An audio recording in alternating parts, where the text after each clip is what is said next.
Bonsoir et bienvenue dans Culturel, je suis ravie de vous retrouver. Qu'est-ce que vous faites de beau pendant les vacances? Vous profitez de la culture un peu partout en Sarthe, j'espère bien. Quelques idées encore ce soir en direct avec nos invités. On va parler de La fausse fiancée, elle s'appelle Léa, c'est le nouveau livre d'Hélène Baudrier qui est sur notre plateau. On va parler de création de composition avec l'équipe de La Fonderie au Mans. Les Barjots du Tango, ils seront aux Saulnières début mars, c'est un temps fort de l'association Les Barjots du Tango. Et puis on finira avec le Printemps des Poètes à la librairie Tuard. C'est le collectif Ouest Auteur qui vous propose une après-midi autour de la poésie contemporaine. Tout ça avec nos invités tout de suite dans Culturel.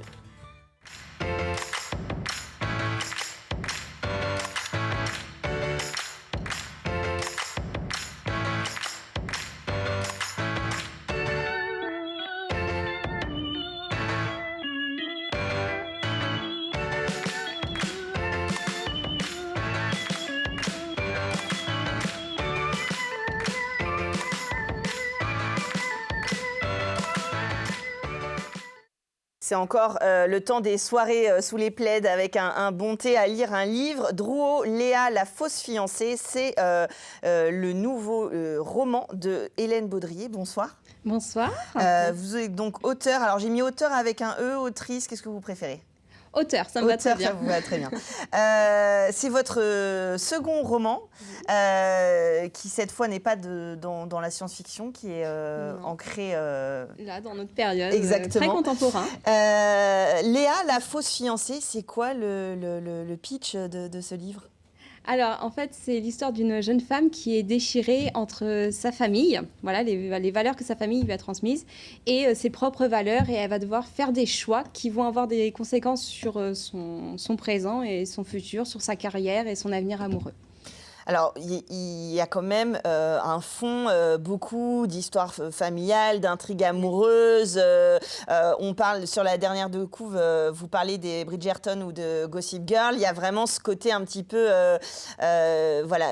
Oui, un peu ragot. En fait, ça se passe vraiment dans un univers. En fait, Léa, elle vient d'une famille qui a fait fortune dans l'immobilier. Donc, elle vient d'une famille qui est très riche. Et donc, justement, on se retrouve ce côté un peu, voilà, le magazine à scandale où on apparaît avec la grand-mère qui suit ça. Il faut absolument que la petite fille soit dans le magazine à scandale pour montrer qu'elle est là, montrer que la famille a de la puissance. Et puis en même temps, on va voir les copines du country club et puis on les critique. Enfin voilà, il y a vraiment tout cet univers un peu, oui, qui fait penser au côté Gossip Girl des fois dans le beau livre. Alors, sans spoiler le livre, Léa, la fausse fiancée, donc Drouot, c'est la famille. Léa, on va dire que c'est le premier chapitre, le premier roman. La fausse fiancée, on imagine qu'il y a une histoire d'amour ou de mariage, en tout cas, derrière ça. Oui, c'est ça. En fait, la famille Drouot va devoir s'allier à une autre famille qui est la famille de la Greffe pour pouvoir acheter normalement un complexe immobilier. Et afin d'acquérir ce complexe, il va falloir simuler un faux mariage entre Léa et Esteban de la Grève, le deuxième protagoniste.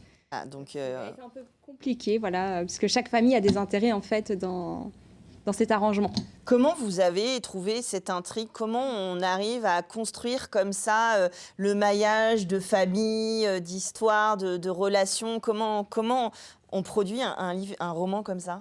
Et en fait, je me suis beaucoup inspirée de ce que je voyais autour de moi, parce que ce qu'on retrouve en fait dans le livre de Léa, c'est des histoires de famille, mais c'est des histoires de famille que tout le monde en fait connaît.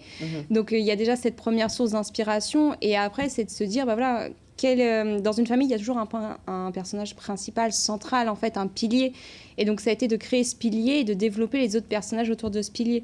Et donc, notamment, là, on verra dans le livre que c'est donc Marie-Françoise, la grand-mère, qui est le pilier de la famille, et qu'autour de ça va graviter les petits-enfants, ses filles, son mari. Alors, c'est pas 100% positif, donc c'est pas complètement inspiré de votre grand-mère.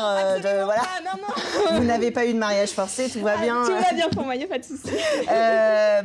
Plus sérieusement, là, vous êtes autour de Léa, donc cette protagoniste de ce roman-là. L'idée, c'est après, il va y avoir Théo Théo, c'est ça Voilà, donc dans un second roman, on va parler de Théo, qui est son cousin. Donc ça se passera en fait après les événements de Léa, mais c'est un livre qui pourra être totalement indépendant de lui, où Théo va vivre aussi ses aventures en lien avec sa famille. Et puis dans un troisième temps, on retrouvera Marius et Armand, qui sont les pères en fait de Théo et Léa. Et enfin, le dernier tome sera sur Marie-Françoise, justement la grand-mère, le personnage, le pilier de la famille Drouot. Donc tout est construit, pas écrit, construit. Tout est construit, c'est ça. Donc j'ai vraiment le maillage de mes quatre tomes. Je sais vraiment comment ça va se terminer. J'ai déjà écrit la dernière scène du dernier tome, du 4e tome. Et donc là, je suis en pleine rédaction sur Théo, justement, où je suis en train d'écrire le premier jet et j'espère pouvoir le sortir d'ici fin 2024. Donc voilà, J'espère. Objectif est pris. Là, vous parliez tout à l'heure du Country Club, des choses immobilières, de ce qui nous inspire autour de vous. C'est ancré dans le contemporain. Est-ce que, je suis un peu chauvine, on est en Sarthe, voilà, il y a beaucoup de clubs, de chevaux, etc.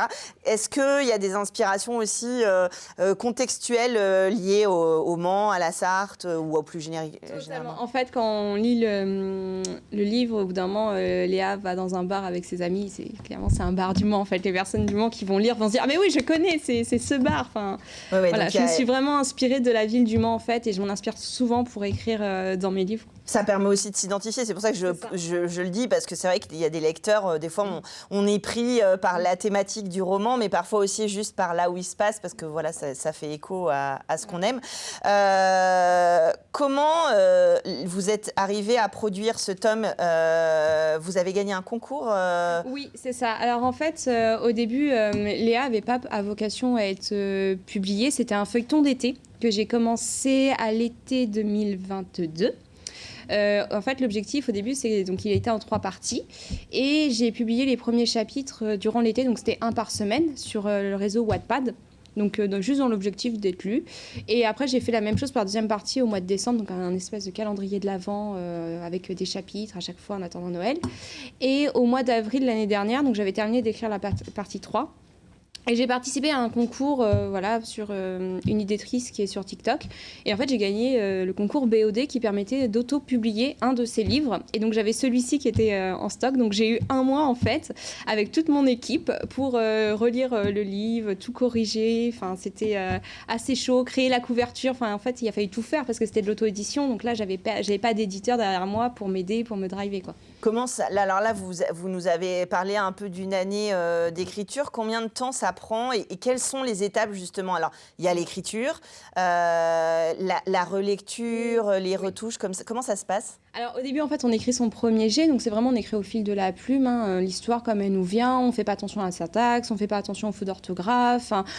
On ne fait même pas attention des fois aux actions temporelles. En fait, on peut avoir des choses décalées. Et après, dans un deuxième temps, on reprend tout. Et on retravaille chapitre par chapitre. Donc là, on va approfondir certains chapitres, on va supprimer des paragraphes dans d'autres chapitres. On a aussi des bêta, des alpha lecteurs qui sont là pour nous lire, pour nous aider, pour nous corriger. Enfin, voilà, moi, j'ai la chance d'avoir une équipe qui m'entoure, qui est vraiment super, où je peux envoyer mes chapitres et 2 semaines après, on me les renvoie, ils sont tout bien. Donc, et puis après, on met tout bout à bout. On refait une grosse lecture de tout pour la cohérence. Et une fois que la cohérence, c'est bon, on recommence tout depuis le début, mais cette fois-ci pour la syntaxe et l'orthographe. C'est ça. Voilà. Donc c'est quand même un processus. Alors, je pose la question exprès parce qu'on se demande souvent comment on arrive à publier, comment naissent ces grandes sagas, mais c'est intéressant de voir comment ça se fonctionne. Alors, vous parliez de votre équipe. Comment vous avez constitué? C'est des amis, de la famille, des gens qui vous lisent depuis le départ? Non, c'est des amis, parce que j'ai la chance d'avoir vraiment des amis qui sont très présents dans ma vie et qui me soutiennent dans tous mes projets. Et direct, ils m'ont dit allez, c'est bon, on se lance, quoi, on t'aide, on fait le taf. Et puis, et au final, c'est super parce que c'est aussi une aventure que je partage avec mes amis, avec des gens de ma famille. Et ça rend le livre encore plus important. Oui, évidemment, ça fait l'aventure encore plus intéressante. Est-ce que là, c'est une saga? On a parlé de grandes séries pour le fil conducteur, enfin la façon dont c'est construit. Est-ce que c'est quelque chose que vous aimeriez que vos livres soient adaptés en série ou au cinéma? Totalement. Je pense que c'est un peu le rêve de tout auteur ou autrice, en fait, de voir un jour un de ses ouvrages adapté en série ou au cinéma. J'aimerais. À partir de quel âge on conseille cette lecture? Alors, il faut évidemment être un lecteur un petit peu aguerri parce qu'il y a quand même quelques pages. Il y a quelques pages, en effet. Après, c'est un livre qui se lit facilement à partir de 13 ans. D'accord. Voilà, c'est quand même quelque chose que j'ai voulu assez simple en termes de vocabulaire. En fait, c'est ce qu'on pourrait assimiler à ce qu'on disait autrefois des romans de gare. Hein. Ça se lit très facilement. Il n'y a pas besoin d'avoir un vocabulaire vraiment pointu, quoi. Et ça se retrouve dans toutes les bonnes librairies? Bien sûr.